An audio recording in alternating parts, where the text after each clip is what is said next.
Okay, well, great. Well, welcome everyone. I'm David Seymour, co-founder and CEO of Wave Financial, also general partner of cFund, which we'll talk a lot about. cFund is a kind of joint collaboration between IOG, the business arm of Cardano, and Wave Financial. It's been in the works for several years. Formally launched the fund back in beginning of 2021, so beginning of this year. And just to give a little context on this, so I guess why did Charles kind of find us and decide to do this collaboration together? So just a quick background on me. So my background is all early stage VC, going back to '95. And then, after that, in 2007, launched my own venture fund, now called Wavemaker Partners. Wavemakers invested in over 400 companies globally, pretty big operations across the U.S. and Southeast Asia. And then myself got into crypto very, very early, back in 2010. Back when started buying Bitcoin around $8, which was pretty fortunate. And then fast forward a little bit, built a company called Wave Financial now, which is a $1 billion+ asset management platform, which operates a few different crypto funds. Our own early stage fund called Wave Genesis, obviously the cFund we'll talk a lot about, an NFT fund, and then a bunch of other strategies. So why cFund? And obviously we're going to hear from our wonderful panelists in a second. But this cFund was created to really accelerate the adoption of the Cardano blockchain in particular. So we spend enormous amounts of time and a pretty sizable team scanning the landscape of the thousands of companies that are building on Cardano or are planning to, and trying to figure out the best ones with that typical kind of like VC rigor, to make sure that we're finding the best and the brightest and the most promising startups and giving them additional capital. And as one thing, capital always helps. But more importantly, giving them a lot of resources to help those companies succeed. Those resources are on a lot of facets. So technical resources, meaning even access to developers and product roadmaps that aren't public, things like that. Business-wise, IOG itself has a very large biz dev team around the world, pulling off, great deals in Africa and lots of other places and helping shape the future of DeFi and so on and so forth.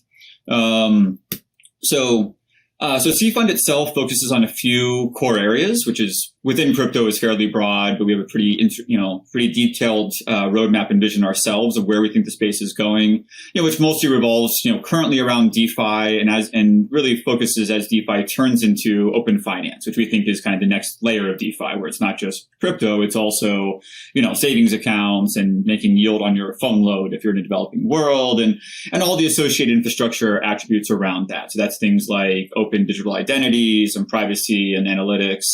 And obviously, and Cardano has been very successful in the NFT space because of the multi-asset nature of the chain. So we're spending a lot of time in that and there. And for all these aspects we're talking about, we've put together 6 panelists that will talk about different aspects of how they are building on top of Cardano and helping bringing those technologies to fruition.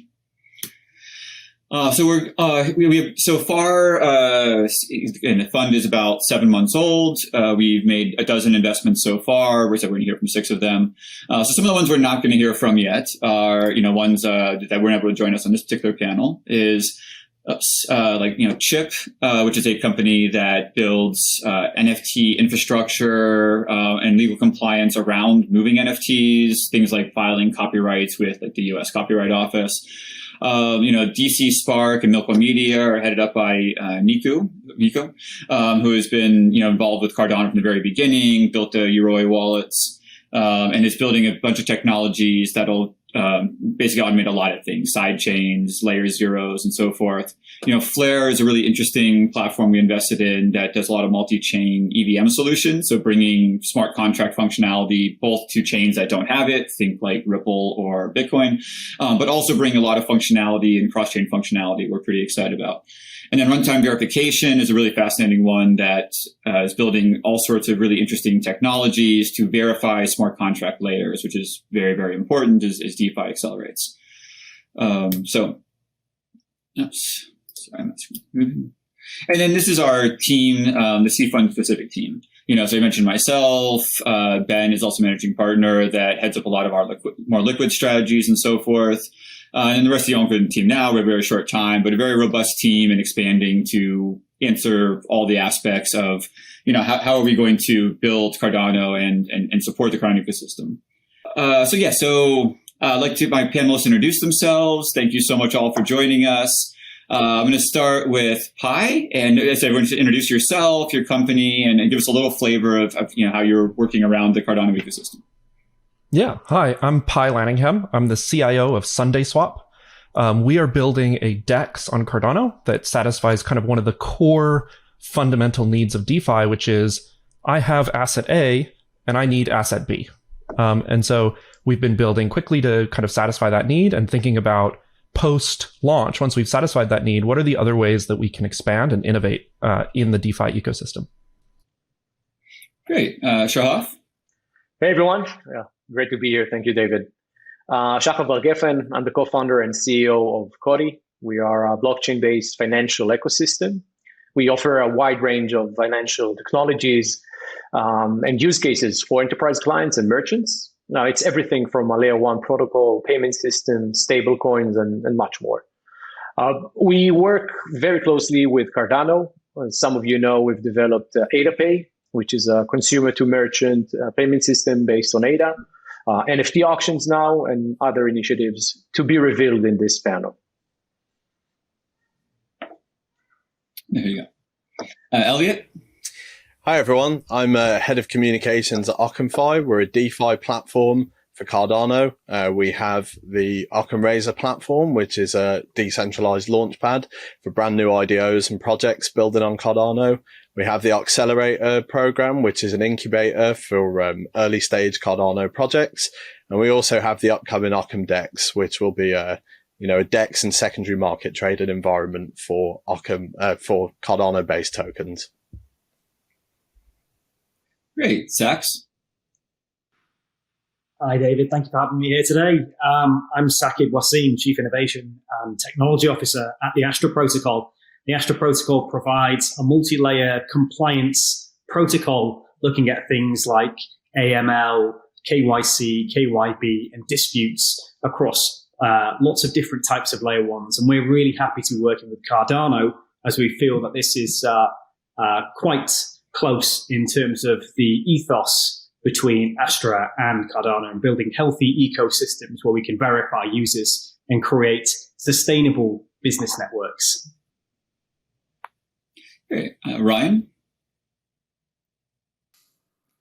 Hello, I'm Ryan, the CEO of Ardana, and we are building a decentralized stablecoin ecosystem for the Cardano blockchain. Our ecosystem falls into two parts: the stablecoin itself, which will be an on-chain asset-backed stablecoin, which will be over-collateralized and function as a lending protocol for anyone wanting to keep ownership of their ADA, and mint stablecoins to interact with the wider ecosystem. And the other side will be the infrastructural point around stablecoins, a decentralized exchange enabling transfer back and forth between stable assets in the most efficient way.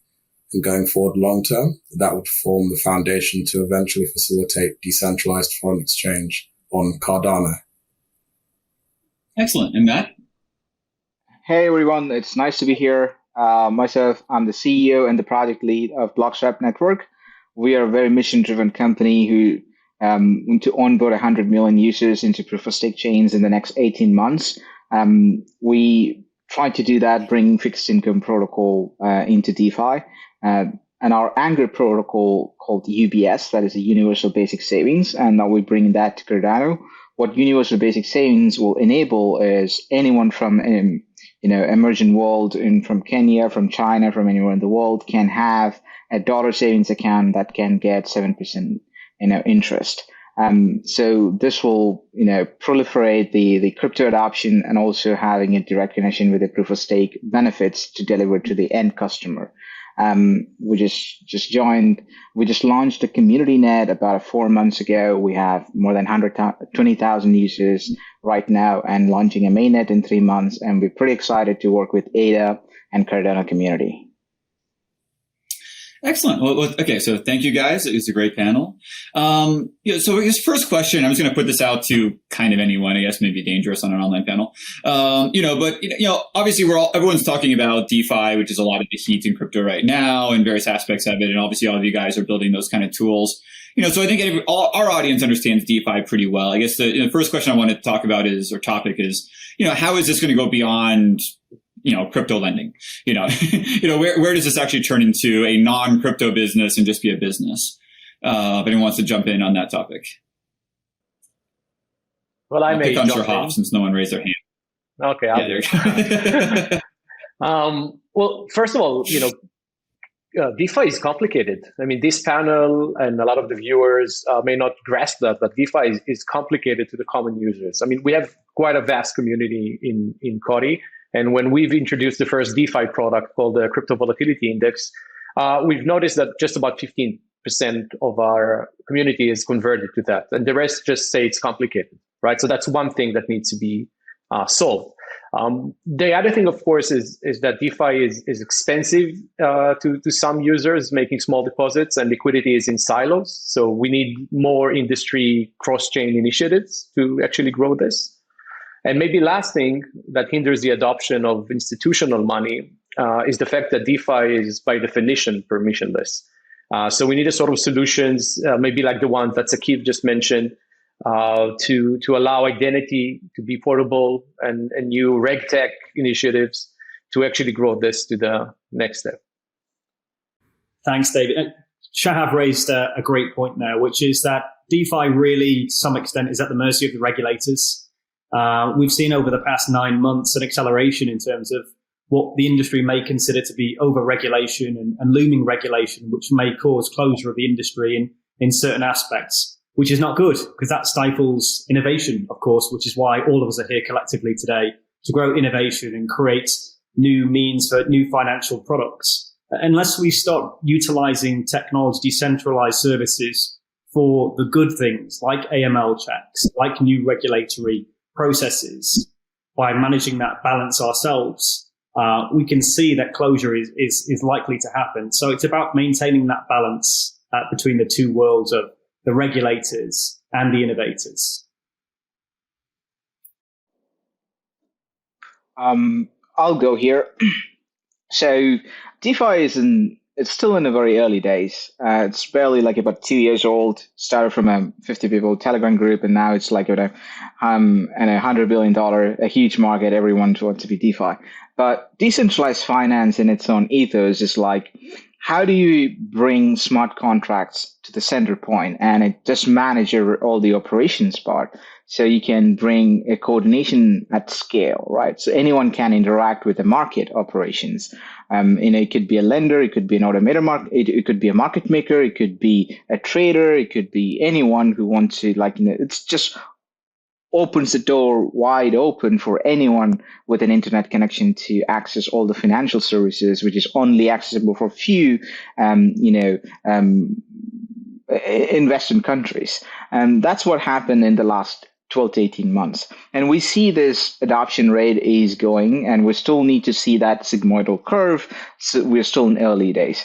And from a product that is actively working on DeFi market, we believe that currently the DeFi is 99% is driven by spot market. So if you want to see a really great adoption, we want to turn into the big guys, like the capital players to engage with the DeFi. That's where the asset market. So if you take that market as like any given day in the real financial markets, about more than $130 trillion market, and spot market, if you take like equity markets, only 20 to 30 trillion. That's the gap between this. So what if those big boys will step in, and if we get that the DeFi on ramps and exposure vehicles for them to have long-term asset holdings, and we will see more and more innovations will come, and more products will reach out to millions of users out there. This could be in the forms of opening savings accounts, giving credit lines, giving other kind of value-added products and services that address real-day problems with everyday users. With directly getting the settlement guarantees from blockchain. And that's the world that we are going into in the next 16 to 18 months. I would probably mirror there what Shahaf and Sakib and Matt have said. We talk a lot in DeFi about gaining mass adoption, and coming from a marketing and PR background, which is what I do at Occam, we always strive to get as many users as possible. But I actually think a lot of users that we haven't tapped into yet, I mean, everyone on this call and everyone listening is familiar with DeFi, but a lot of the users who we haven't tapped into yet, they want that centralized solution. So I know a lot of friends and family who, would get more into blockchain if they could. But Web3 infrastructure at the moment and decentralized infrastructure is incredibly hard to navigate, as Shahaf said. So I think there is like a balance to be struck there between centralized infrastructure and how we onboard new users and make sure that we, comply with regulation while also keeping the back end decentralized and in the, alongside the tenets of blockchain technology. So I think that's going to be like the projects that can do that, bring new users in and give them all the security guarantees of a centralized solution. But then with the back end being decentralized could really stand to gain a lot of the market and bring in mass adoption. Great. And obviously we're talking here a lot of, started talking about DeFi and going into other markets, and it turned into more of a regulation conversation, which is always kind of the case. And the challenge we always see is just, the on-ramp and off-ramps are always where everything breaks down. Like if you have USDC, DeFi's, you can figure it out. I mean, it's not simple, but it's not rocket science at this point. There's pretty interesting, go to Aave and there's pretty interesting dashboards and things like that. Everything seems to break down on the on and off ramps, which goes into identity layers. And obviously, the Cardano folks have been trying to solve that with their Prism platform and so forth. But I guess how do we solve that on ramp? Is it really just an AML KYC issue, or is there a lot more to it?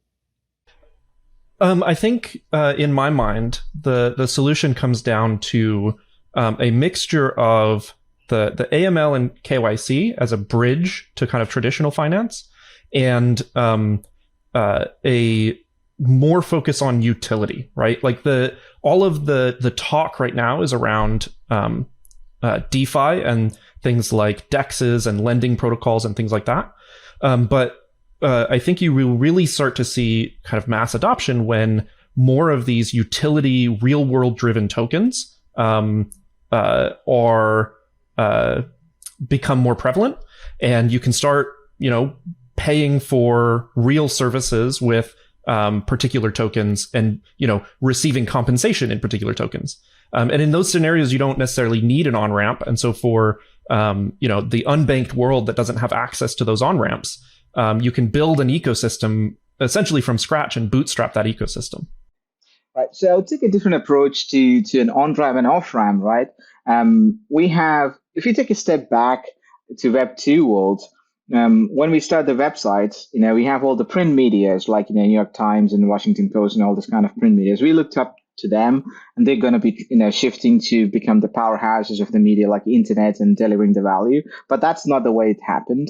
We have seen the social media networks and, YouTubes and TikToks and Instagram. They created a direct channel with the customers. Yes, all this print media has transformed and they are playing a big role, but it just provided new avenues, like, new kind of socialized groups. Like Twitter has a different, news streams goes into it. YouTube has like a long-term video content. TikTok has a short form, and Instagram just popularized how to use the filters and pictures. And this kind of a community is driven. So what's going to happen in DeFi is the on-ramp. You have the traditional on-ramps available today that you go to, like, an OTC desk or, buying a crypto from a retailer. But with the DeFi and the smart contracts, what is the superpower over here is the tokenized value, propagation. So you can basically tokenize money and make it available to any service provider out there. It could be air minutes, it could be loyalty points, it could be anything, and they can get to an internet connection, which has been, a network of nodes that is a blockchain. What is it in an infrastructure level? So they can just ping it with any kids in a dorm room can create an app and get this kind of financial service, and they can plug it into the website. So we're not far away from this kind of a payment processing that we will use through the PayPal and things like that today. Will go through the DeFi rails, and they will start using this kind of, crypto dollars and other kind of, stable currencies and you name it, everything. All this value will be reaching to the users with an internet connection. So we still yet to see how the on-ramps and off-ramps will get innovated. But definitely there is a huge role that's been played by the existing networks like Fireblocks and other people just pulling together all the institutions and making it available for the DeFi. That's one way. But we still see that the breakout, what's the new kind of on-ramps will come into play. I would also add that for the masses, which are the people we're talking about, retailers, I'm not sure KYC is such a big problem for them. DeFi is more than just the finance. A lot of us consider it a way to access a permissionless network. But for the mass amount of users, it doesn't really matter. So maybe initiatives like Coinbase has and Aave, with treasury products where you can just, in a way, use it as a savings account and be part of the system is a way to go. And then you can maybe have pools where all the deposits there have been verified through KYC and AML. And you'll have like institutional bodies trading between them when they've done the on-ramping of their user base, and then it all works out. And maybe we'll see, two types of DeFi, regulated DeFi and DeFi for as a permissionless network where people can just join in being anonymous. And then more regulated pools that just don't interact between them. Yeah, it seems like, I kind of think of like all the Coinbase initiative with their earn platforms, and there's a lot of them out there, and Celsius and all the guys. They're sort of doing the work of DeFi, but in CeFi. And they're kind of giving people easy products. Obviously, the SEC has very strong feelings about what they're doing, and after BlockFi and everybody else. But and I don't know if that'll happen in the US anytime soon, but in the rest of the world, I'm surprised those products don't exist more readily outside the US. I know that Celsius is small or things like that, but it seems like that's kind of the training wheels the world needs more of. But, the problem is we saw cred blow up, and they don't really solve the problem of transparency. Meaning, people don't really know what they're getting. Non-crypto people, they don't know what they're getting when they put money in Celsius. There's some kind of magic behind the scenes and they get 7%, But that sounds kind of scary if you don't really understand it. And there's a lot of education that probably needs to happen in the CeFi world still. And they do the kind of the opposite. They actually don't disclose anything. I like, and I'm picking on Celsius for any reason. I like Alex and Celsius, and they're doing great. But it's just kind of there's going to be more of a training ramp education model as opposed to, kind of more of a black box model. Absolutely, David. I think there's going to be, as Shahab mentioned, there will be a segregation in the market between, regulated and pseudo unregulated marketplaces for activity. I think the purpose of having AML, KYC, KYB checks is to create an understanding of a healthy and safer ecosystem that regulators can have more confidence in. And that's quite important, really. Not only will that allow regulators to monitor activity, but it also allows the layer ones and the ecosystems to self-regulate as well, which is a very important thing right now. And that also adds confidence for those participants who are kind of sitting on the fence right now, who are unsure about these ecosystems and new marketplaces. So I think by introducing these types of checks, it allows further confidence for new users to start to enter into those as active participants. And the way that we're managing this is not by looking at the centralized traditional means. We're actually doing this in a completely decentralized manner. So imagine your AML, KYC, KYB checks are completely decentralized. So rather than it being passed to one singular entity to provide those checks, we're passing it out to multiple institutional firms. So we're building this hybridization of the decentralized finance world, bringing in the institutional, traditional business advisory firms through a decentralized capability, which is really interesting. So we're playing the balance between pacifying regulators, creating healthy ecosystems, whilst maintaining a decentralized model for doing this. And we believe that this is the future of business advisory services, especially when it comes to introducing regulation into these ecosystems. Just to add on to that point as well, I think it's another way you could look at it is the solution in the short term and the solution in the long term. And currently what we see with KYC, AML, and the various identity solutions is that it's almost as if it's patchwork for an industry which is young and the regulators aren't quite used to yet.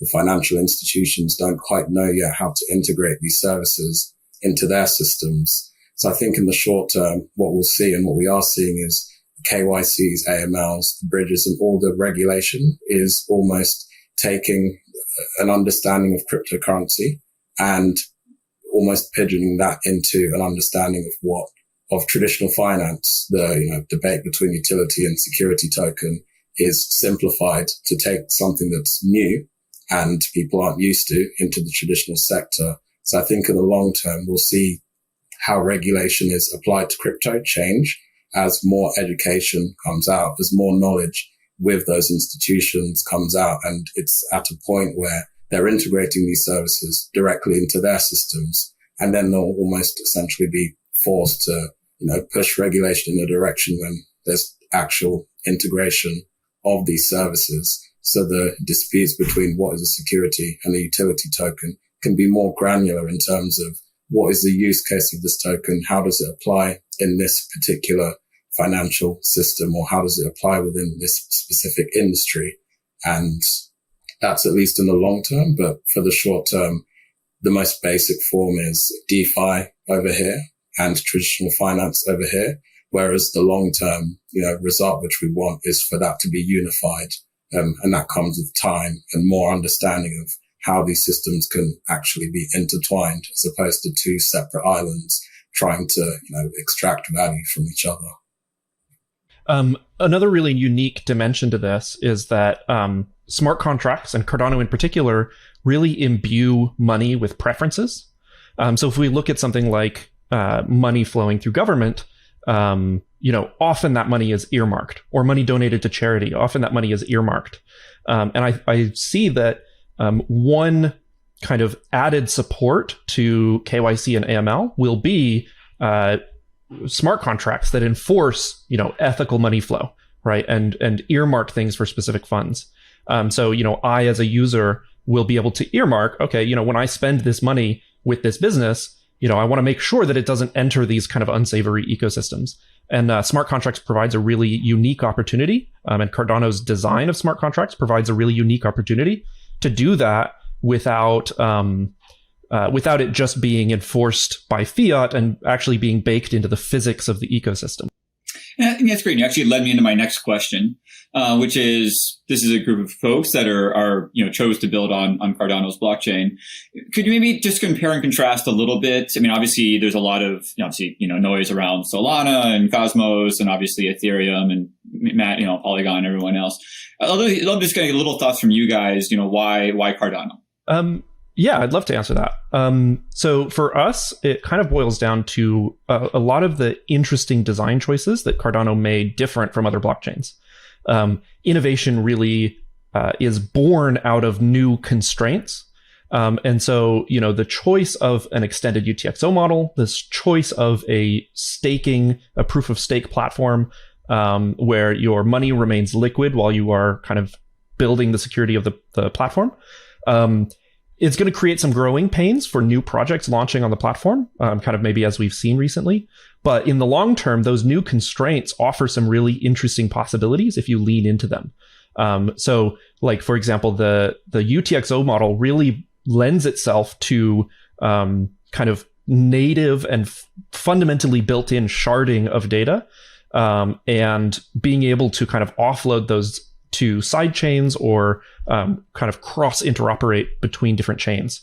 And so for me personally and for SundaySwap, that was a really interesting aspect of Cardano that made it kind of the right choice for us to build a DEX on. I think for Occam, especially for our Launchpad capabilities, obviously I would again mirror what Pi said about the security of the smart contracts and also the deployability of Cardano native tokens. Obviously they use the same underlying token logic. You can batch tokens and send them in one transaction, a whole load of tokens at once. So for us, it's really about bringing costs down. And as we've seen with the last few IDOs that have come through our platform, obviously right now this is on the Ethereum network. And the costs, compared to, the gas costs, compared to the allocation that people can get, is quite problematic, really.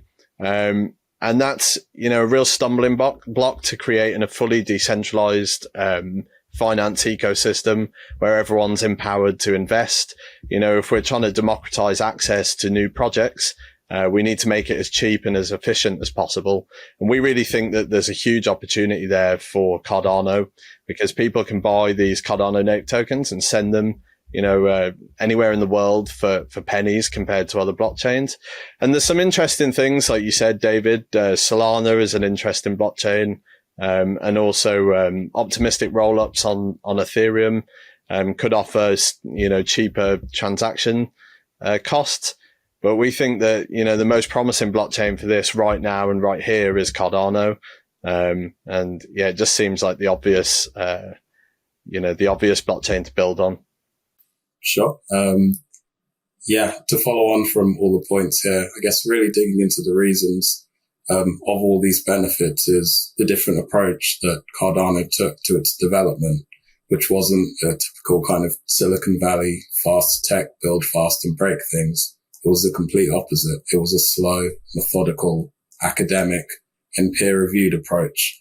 And we're going to see the dividends really pay out in the long term when, large entities, whether that's an institution or a government or any entity of that scale, looks to a decentralized public blockchain to build on top of or to integrate in.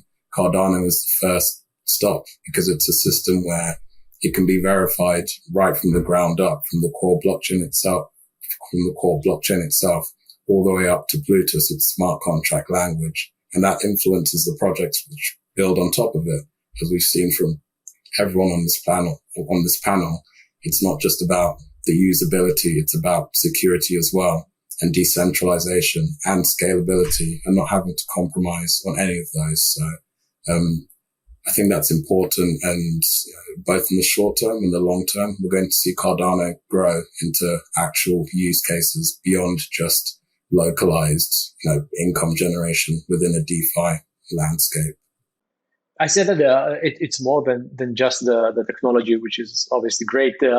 It's also about scale and size.